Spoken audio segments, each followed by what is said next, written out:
तुम ही निवेदित भोजन करहि। और याद रखिएगा, भगवान सामान नहीं खाते, भगवान हमारा भाव पाते। हम किस भाव से रख रहे हैं। एक व्यक्ति ने कहा, महाराज हम 4 रोटी लगाते हैं, भगवान तो खाते ही नहीं। 2 घंटा थाली रखो तो 4 ही रोटी रहती है, तो लगाने का क्या मतलब। आपके भी मन में प्रश्न आता होगा। किसी महापुरुष ने इसका उत्तर दिया, कहा देखो ये क्या है, कहिए। कौन फूल? गुलाब के फूल। असली है, खुशबू भी है। आप इस फूल का वजन निकाल लीजिए, सोनार के तराजू पर एग्जैक्ट निकलेगा, ठीक ना। और उसके बाद 4 घंटा इसको सूंघिए, और 4 घंटा सूंघने के बाद फिर वजन करिए। वजन घटेगा कि बढ़ेगा? बराबर रहेगा। अरे घटना चाहिए ना। आप 4 घंटे तक इसका सुगंध लिए हैं, जिस प्रकार 4 घंटा सुगंध लेने के बाद इसका वजन कम नहीं हुआ, उसी प्रकार भगवान के सामने थाल रहती है, भगवान भोग भी लगा लेते हैं और वो घटता भी नहीं है, उतना ही दिखाई पड़ता है। भगवान भोजन का रस प्राप्त करते हैं, क्योंकि भगवान स्वयं रस वैसा है। भगवान रस स्वरूप है, रसो वैसा। भगवान रस स्वरूप है, भगवान रस प्राप्त करते हैं। घर में भोजन बने तो भगवान का थाल निकले।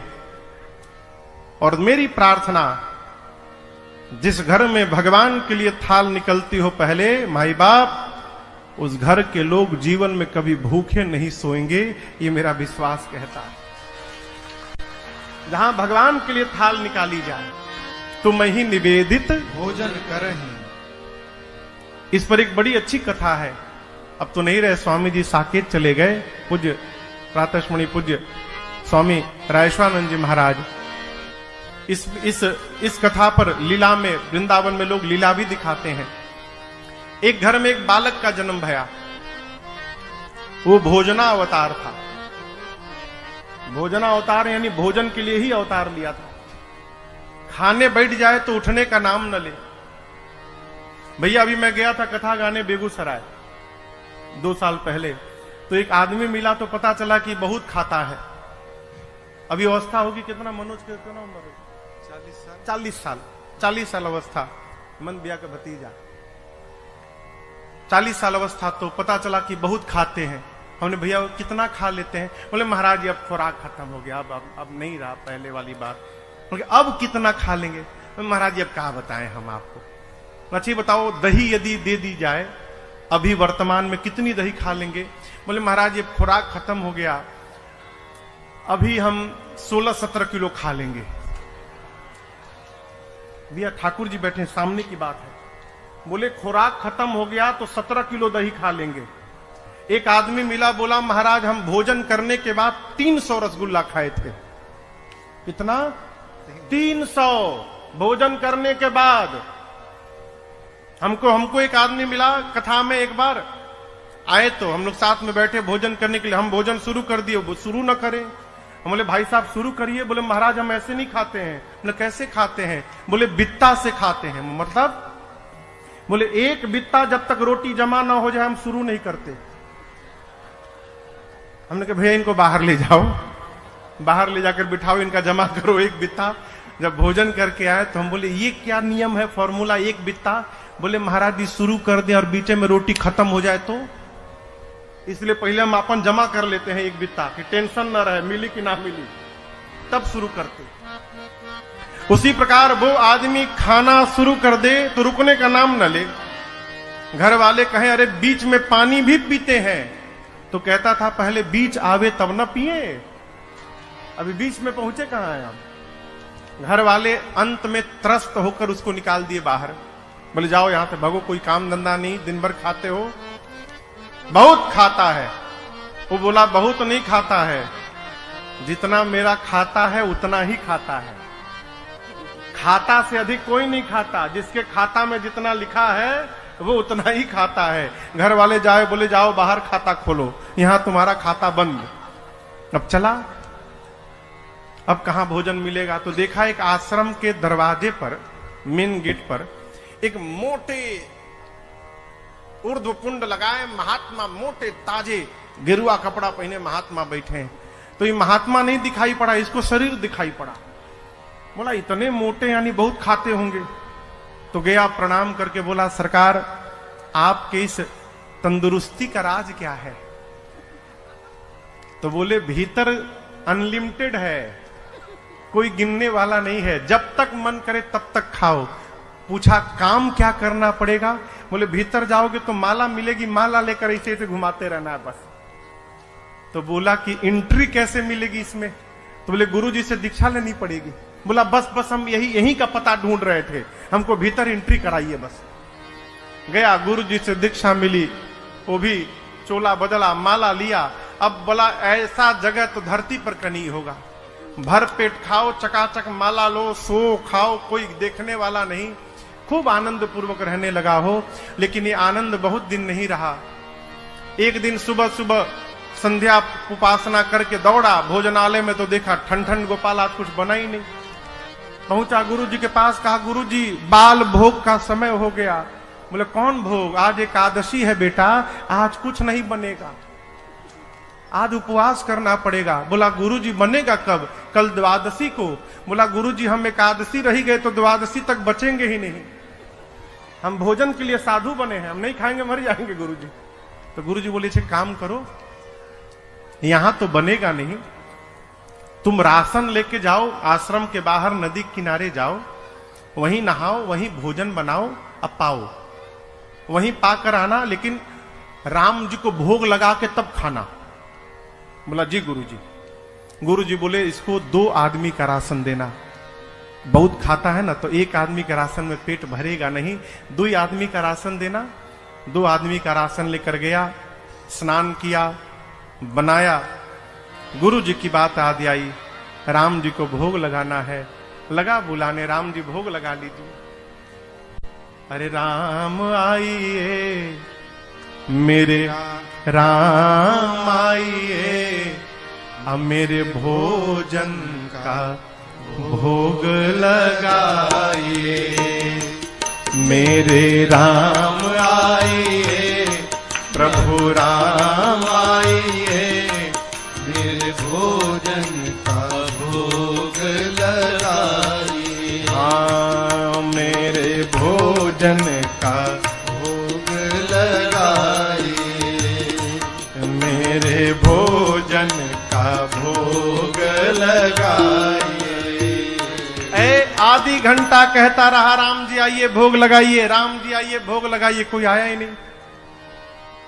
आवेश में आ गया, कहा आपको लग रहा हो कि आश्रम में मिलेगा, तो वहां ठन ठन गोपाल है, वहां के मारे मैं यहां आके बैठा हूं। भोग लगाना है तो आके भोग लगाइए, नहीं तो मैं शुरू हो जाऊंगा, मैं लगाने लगूंगा, दोबारा नहीं बुलाऊंगा। जैसे इस भाषा में बोला, उसके सामने भगवान प्रकट हो गए। लेकिन अकेले राम जी प्रकट नहीं भये, सीता राम जी दोनों लोग प्रकट हो गए। अब कहां उसको भगवान को देखकर नाचना चाहिए, उदास हो गया। क्यों उदास हो गया? 2 लोग का राशन लाया हूं, बुलाया था राम जी को, राम जी सीता जी को लेकर चले आए, यही 2 लोग भोजन कर लेंगे तो हमको क्या मिलेगा आज? कहा भोग लगाइए, हम तो आप ही को बुलाए थे केवल। भगवान बोले हम इनके बिना जाते कहां हैं, हम दोनों लोग साथ में ही आते हैं। भोग लगाए प्रभु और मैया, थोड़ा सा बचा, बेचारा खाया। कहा अगले एकादशी को भी आप दोनों लोग आएंगे ना? बोला हाँ हम ही दोनों आएंगे, और कौन आएगा? गया अगली एकादशी में, कहा गुरुजी राम जी अकेले नहीं आए थे, सीता जी भी आ गई थी, इसलिए 3 आदमी का राशन दीजिएगा कम से कम। गुरुजी सोचे लगता है भूखा रह गया होगा, इसीलिए बहाना बना रहा है, चलो 3 आदमी का राशन दो। गया बनाया, बनाकर बुलाने लगा, मेरे राम आइए, मैया साथ लाइए, मेरे भोजन का भोग लगाइए। मेरे राम आइए, मैया साथ लाइए, मेरे भोजन का भोग लगाइए। भोजन का भोग लगाइए। जैसे बुलाया सीता जी, राम जी, लक्ष्मण जी तीनों प्रकट हो गए। जब सीता राम लक्ष्मण जी आ गए तो बोला ये कौन है? राम जी बोले मेरे भाई है, पिछली बार तो नहीं आए थे। राम जी बोले छूट गए थे। बोला ये भी खाएंगे? तो राम जी बोले आए हैं किस लिए? बोला बताए तो नहीं थे आपकी ये भी आएंगे। अब भगवान बोले भूल गया था। लक्ष्मण जी सोचे भगवान कहां लेके चले आए, इतना दिव्य मेरा सत्कार हो रहा है यहां पर। बोला आए हैं तो पाए। अब सीताराम लक्ष्मण जी पाए, फिर उसको थोड़ा सा बचा, आधा पेट पाया, गया गुरु जी के पास। अगली एकादशी में कहा गुरु जी अब की बार 5 लोगों का राशन दीजिएगा। दिमाग लगा लिया, 2 का ले गया था, 3 आए, 3 का ले जाऊं, कहीं 4 आ गए तो 5 का ले चलो। अगर 1 बढ़ा के भी लाएंगे तो हमको तो कम से कम मिलेगा। बोला गुरु जी अब की बार लक्ष्मण जी भी आए थे, हो सकता है इस बार और बढ़ा के चले आए, तो आप 5 लोगों का राशन दीजिए। गुरु जी बोले इतना तो नहीं खाएगा, लगता है ये राशन लेकर उधर बेचने लगा है, इसको रंगे हाथ पकड़ना पड़ेगा। बोले इसको 5 लोगों का राशन दो। पीछे से गुरु जी भी उसके चल पड़े। गुरु जी जाकर एक वृक्ष के पीछे छिप गए। वो गया, स्नान किया। आज स्नान करके भोजन नहीं बनाया, सामग्री रखी है, अब भोजन बनाए बिना बुलाने लगा। मेरे राम आइए, सीताराम आइए, भैया साथ लाइए, मेरे भोजन का भोग लगाइए। मेरे राम आइए, सीता साथ लाइए, मैया साथ लाइए, मेरे भोजन का भोग लगाइए, मेरे भोजन का भोग लगाइए, मेरे भोजन का भोग लगाइए। जैसे बोला राम जी आइए, सीताराम जी आइए, भैया को लाइए, प्रकट हो गए। कौन? राम जी, सीता जी, लक्ष्मण जी, भरत जी, शत्रुघ्न जी, हनुमान जी, सब लोग प्रकट हो गए। अब वो देखा, बोले अरे अरे अरे बस करिए, आज तो वत कर दिया, अपने आए बानर को भी साथ में लेकर आए हैं। भगवान बोले कहां भोजन? बोला बनाया ही नहीं हूं, सोचा पहले बुला कर देख लूं कितने लोग आ रहे हैं। भगवान बोले कब बनाओगे? बोला क्यों बनाऊं, 5 लोगों का राशन लाया हूं, आप 5 लोग आ गए हैं, एक बानर भी आया है, न जाने ये कितना खाएगा। जब बनाने के बाद हमको मिलेगा ही नहीं तो मैं मेहनत क्यों करूं। ये रहा सामने राशन, अपने बनाओ, भोग लगाओ, पाओ जाओ। मैं नहीं बनाऊंगा, बैठ गया। अब आप बनाओ, भोग लगाओ, खाओ। रोज तो मिल गया, आज मिलने वाला भी नहीं हमको, हम क्यों मेहनत करें। भगवान बोले ठीक है, हम लोग बना के भोग लगा लेंगे। कोई लकड़ी ला रहा है, कोई सब्जी अमनिया कर रहा है, कोई लीप रहा है, कोई चूल्हा बना रहा है। गुरु जी छिप के देख रहे थे। गुरु जी को कोई दिखाई न पड़े। गुरु जी बोले ये चेला बैठा कहां है, भोजन क्यों नहीं बना रहा है। गुरु जी आए, आकर कहे तुम बना क्यों नहीं रहे हो, 5 लोगों का राशन लाए हो, क्या इसमें भी तुम्हारा भूख नहीं जाएगा। बोला 5 लोगों का राशन दिखाई पड़ रहा है, यहां 5 लोगों के साथ एक बानर आया हुआ है, ये नहीं दिखाई पड़ रहा है आपको। बोले कौन बानर, कौन 5 लोग, हमको तो कोई नहीं दिख रहा है। अभी और फंसा। बोला गुरुजी मानने को तैयार नहीं, इतने सारे लोग आए हैं यहां पर। गया राम जी के पास, जाकर कहा प्रभु एक तो समस्या आज भूखों मरना है, दूसरी बात गुरुजी मेरी बात पर विश्वास ही नहीं कर रहे कि आप आए हैं, आप मेरे गुरुजी को क्यों नहीं दिख रहे हैं। राम जी बोले मैं तुमको दिखाई दूंगा, तुम्हारे गुरुजी को दिखाई नहीं दूंगा मैं। जाकर बोला गुरुजी से ये बात कि राम जी कह रहे हैं कि मैं आपको नहीं दिखूंगा। गुरुदेव रोने लगे। गुरुजी समझ गए कि इसको भगवान का दर्शन हो रहा है, लेकिन मेरी भक्ति आज तक उतनी नहीं पकी कि मुझे भी भगवान का दर्शन हो।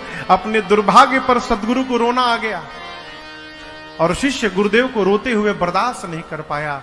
जाकर राम जी के चरणों को पकड़ लिया, कहा प्रभु मैं तो भोजन करने के लिए साधु बना था, मेरे गुरु जी तो कितने ज्ञानी हैं, धर्म भी जानते हैं, वेद भी जानते हैं, नियम से भी रहते हैं, उसके बाद भी आप मुझे दिखाई दे रहे हैं और मेरे गुरु जी को नहीं दिख रहे हैं।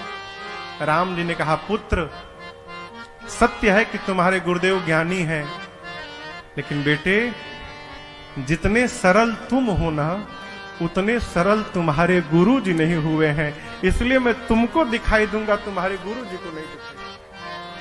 भगवान के चरणों में गिर गया, कहा प्रभु मेरे लिए एक बार आप गुरु जी को दर्शन दीजिए। तो भगवान ने उनके गुरुदेव को भी दर्शन दिया, पंचायतन दरबार के साथ दर्शन दिया। ये क्या है? तुम ही निवेदित भोजन करही।